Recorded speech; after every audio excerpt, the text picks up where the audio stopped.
अस्सलाम वालेकुम। आज हम डिस्कस करने जा रहे हैं about lower respiratory tract infection. Lower respiratory tract के अंदर सांस की नाली यानी ट्रेकिया, ब्रोंकाई और लंग्स शामिल हैं। तो यहाँ पे होने वाले स्पेशली लंग्स के अंदर होने वाले इन्फेक्शंस को हम इस कैटेगरी के अंदर कंसिडर करेंगे। दो हम इसमें आज डिस्कस करेंगे डिसऑर्डर को, इन्फेक्शंस को। One is pneumonia and second is tuberculosis और पल्मोनरी ट्यूबरकुलोसिस। निमोनिया क्या है? It is acute respiratory infection. हमने एक्यूट और क्रॉनिक के अंदर डिफरेंस पढ़ा था। जो स्लोली डिवेलप होता है और लंबे अरसे तक चलता है उसको क्रॉनिक कहते हैं, जबकि जो इमीडिएट इफेक्ट होता है और सीवियर किस्म का इफेक्ट होता है, सडनली इफेक्ट होता है और शॉर्ट टर्म के लिए होता है, उसको कहते हैं एक्यूट इन्फेक्शन और एक्यूट रेस्पिरेटरी इन्फेक्शन। अब इसके कॉजेस की बात करें, निमोनिया क्यों होता है, किस वजह से कॉज होता है? इसका सबसे बड़ा जो कॉज है दैट इज बैक्टीरियम। सबसे बड़ा कॉज इसका बैक्टीरियम है। कौन सा बैक्टीरियम है? स्ट्रेप्टोकोकस निमोनियाई। ये बैक्टीरिया है जिसकी वजह से निमोनिया काज होता है। समटाइम एक वायरस है जिसको राइनो वायरस कहा जाता है। तो ह्यूमन बीइंग के अंदर ये राइनो वायरस भी काज कर सकता है लंग का एक्यूट इन्फेक्शन, जिसको निमोनिया कहा जाता है।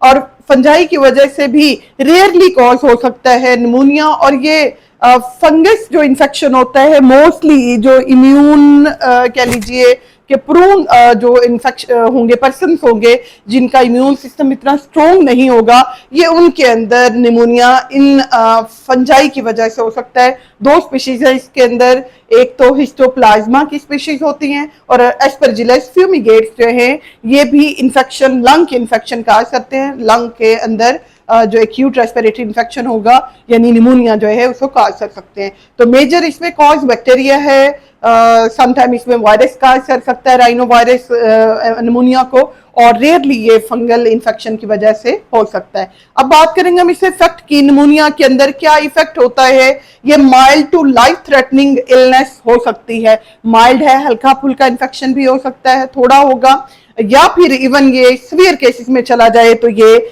लाइफ थ्रेटनिंग है, ये जानलेवा बीमारी भी हो सकती है। होता क्या है इसके अंदर, एल्वेलाई फिल्ड हो जाते हैं। एल्वेलाई हमने कहा वो स्पेस है, वो साइट है लंग्स के अंदर जो स्ट्रक्चरल या फंक्शनल इसका जो यूनिट है जहां पे गैसेस का एक्सचेंज हो रहा है। तो एल्वेलाई यहाँ पे फिल्ड हो जाएंगे, भर जाएंगे, पस के साथ पी पड़ जाएगी उनके अंदर, या फिर उसमें पानी भर जाएगा, फ्लूइड भर जाएगा। अब यहाँ पे नॉर्मली क्या होना चाहिए, गैसेस एक्सचेंज होना चाहिए, लेकिन ये एल्वेलाई की स्पेसिस भर चुकी हैं पस के साथ और फ्लूइड के साथ, जिसकी वजह से ऑक्सीजन की जो सप्लाई होगी वो लिमिटेड हो जाएगी। ऑक्सीजन की सप्लाई मुकम्मल नहीं जा पाएगी, लंग्स प्रॉपरली वर्क नहीं कर पाएंगे, जिस वजह से इसके सिम्टम्स, इसकी इलामात जाहिर होती हैं।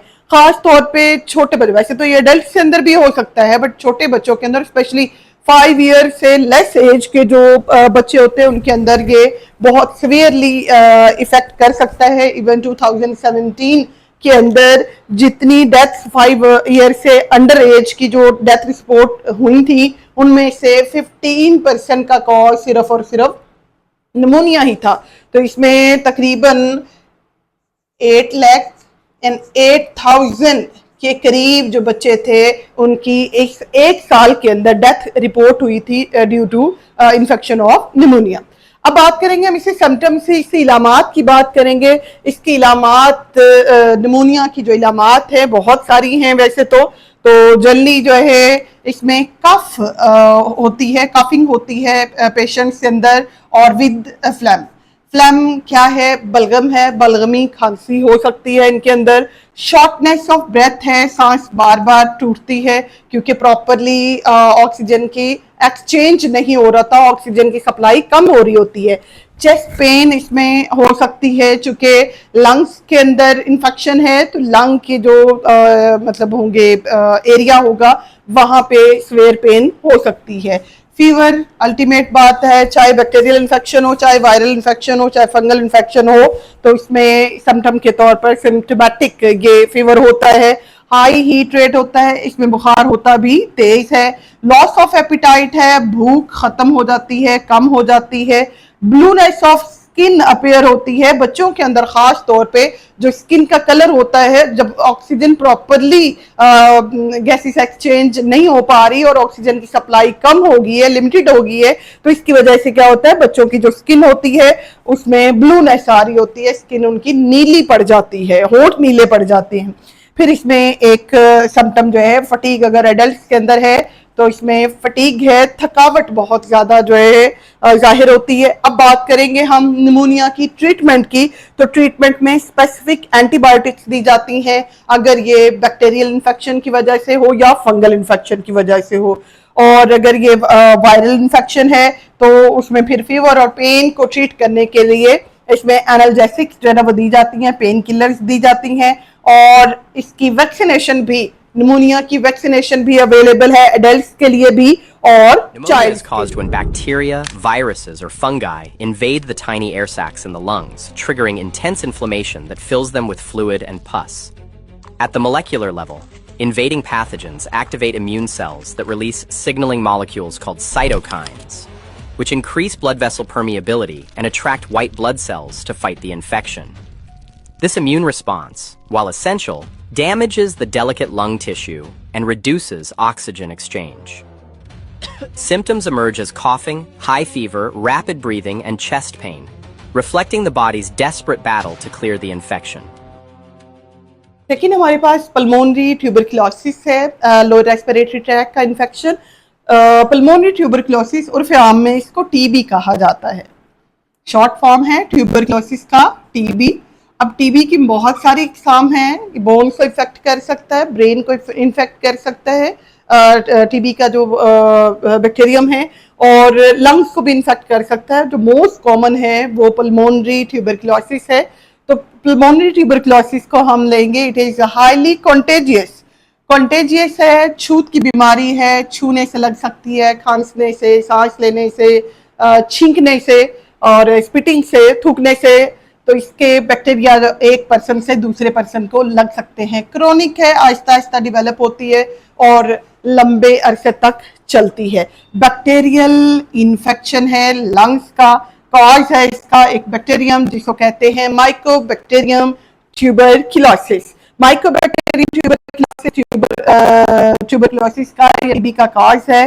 स्प्रेडिंग इसकी कैसे होती है, ये बैक्टीरिया कैसे एक पर्सन से दूसरे पर्सन में जाता है, ये काफ के थ्रू, काफिंग के थ्रू और स्नीजिंग के थ्रू, और मतलब इसमें जो स्पिटिंग है उसके थ्रू इसका इन्फेक्शन एक पर्सन से दूसरे पर्सन को जाएगा। चूंकि हम कह रहे हैं कंटेजियस है, ये छूत की बीमारी एक पर्सन से दूसरे पर्सन को स्प्रेड हो सकती है।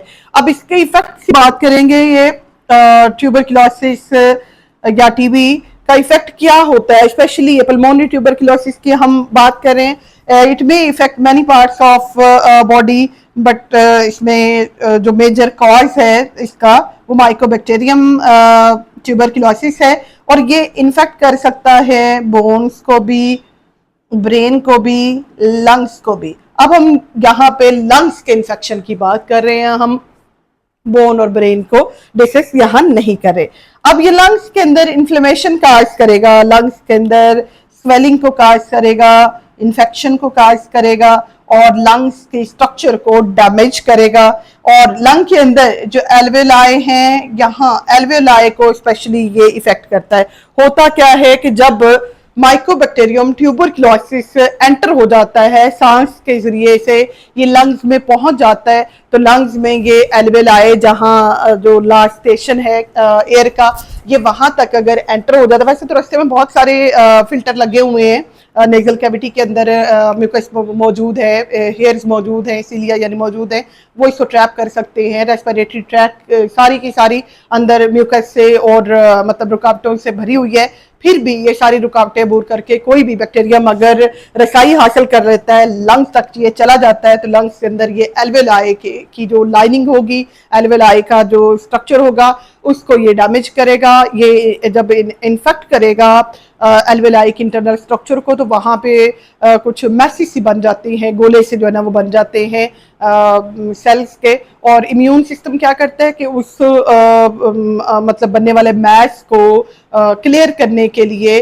वहाँ पे भेज देता है इम्यूनिटी के जो सेल्स हैं उनको। अब ये सेल्स इसको इस लिम्फ को या कह लें इस जो मैस होगा उसको क्लियर करेंगे, तो जिसकी वजह से नेक्रोसिस होगी, सेल्स जो है वो डेड हो जाएंगे, यानी वो सारा जो मैस बना था वो सेल डेड होते हैं। और डेड होके वहां पे क्या बन जाएंगी, लंग्स के अंदर केविटीज बन जाएंगी, खाली जगह बन जाएंगी, स्पेसिस बन जाएंगी, होल्स बन जाएंगे, यानी छोटे छोटे इसमें सुराख बन जाते हैं। और जो वो सेल्स और एल्वेलाई की जो लाइनिंग थी जहां पे इंफेक्शन हुआ था, जब वहां पे इम्यून सिस्टम अटैक करता है तो वो सारे सेल्स और टिश्यूज जो हैं वो टूट फूट का शिकार होते हैं। ये टूटे फूटे सेल सारे म्यूकस के साथ क्या होता है, ये कफिंग के दौरान बॉडी से रिलीज होते हैं, और यही हैं जो आगे कॉन्टेजियस इसको बना रहे हैं या इसका जो इन्फेक्शन है उसको स्प्रेड कर रहे हैं। तो एल्वेलाई की इसमें क्या हो रही है, स्पेसिस कम हो रही हैं और यहाँ पे होल्स या केविटीज जो है ना वो बनती जा रही हैं।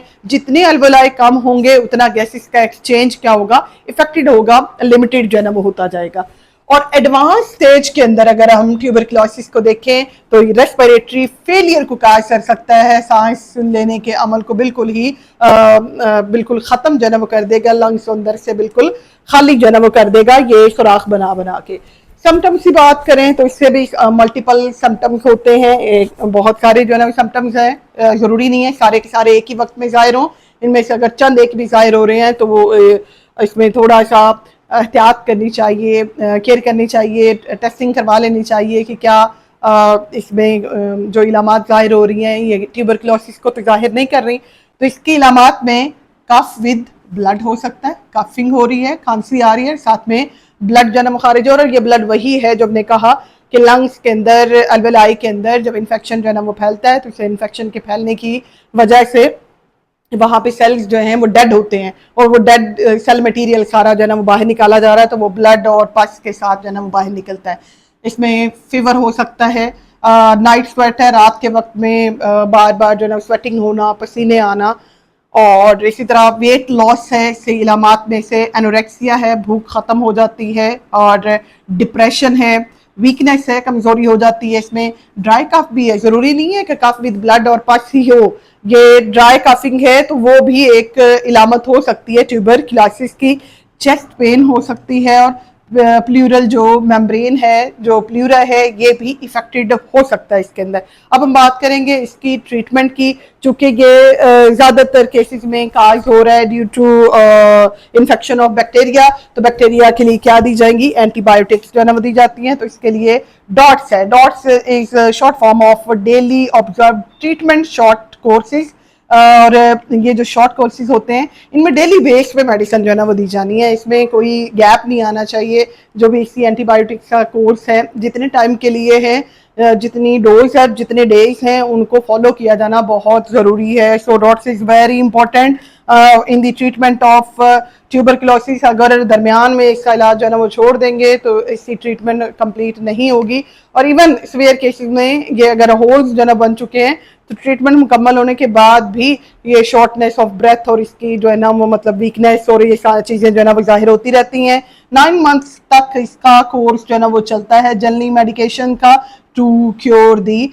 ट्यूबरक्लोसिस। और ट्यूबरक्लोसिस का जो बैक्टीरियम है इसको अगर कहीं दरमियान में ही इसकी एंटीबायोटिक्स जो है ना वो रोक दी जाए तो बैक्टीरिया के अंदर क्या आ जाती है, रेजिस्टेंस आ जाती है, जिसकी वजह से वही मेडिसिन दोबारा अगर यूज़ भी करते रहेंगे तो फिर भी जो है ना यानी जितनी ट्रीटमेंट हो चुकी है उसके बारे में भी सारा कुछ जो है आपके डॉक्टर को मालूम होना चाहिए। हिस्ट्री के अंदर वो खुद ही मालूम जो है ना वो करते हैं, लेकिन आपकी ज़िम्मे जो है अगर कोई इर्द गिर्द आपके पेशेंट है तो ये लाजमी होना चाहिए कि जो पहले ट्रीटमेंट करवाया है, जो मेडिकेशन जो है ना यूज़ की है, उसके बारे में डॉक्टर को बताया जाए कि जी ये मेडिसिन हम वो पूछते हैं तो आप बताएं कि ये मेडिसिन जो है ना यूज़ की जा चुकी है।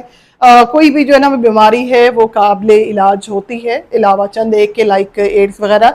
तो उसका तरीकाकार यही होता है कि जितनी डोज जितने डेज के लिए प्रिस्क्राइब्ड है, और स्पेशली अगर एंटीबायोटिक्स हैं तो उसको प्रॉपर जो है ना वे में यूज किया जाना चाहिए। जब टीबी के बैक्टीरिया सांस के साथ लंग्स में पहुंचते हैं तो ये वहां बढ़ने लगते हैं। धीरे धीरे ये एल्वियोली और लंग टिश्यू को नुकसान पहुंचाते हैं और प्रॉब्लम बढ़ती जाती है। वक्त के साथ लंग्स में छोटे कैविटीज बनने लगते हैं। इस वजह से ऑक्सीजन बॉडी तक कम पहुंचती है। खांसी, वो भी खून के साथ, बुखार, वजन कम होना और रात को पसीना आना शुरू हो सकता है।